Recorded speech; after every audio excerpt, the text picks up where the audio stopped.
đường vào tim em ơi vắng giá.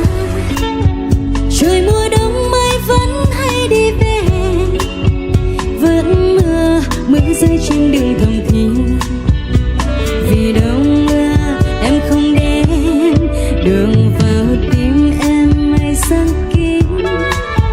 Bàn chân anh trên lối đi không thay, những đêm khuya mưa buồn một mình.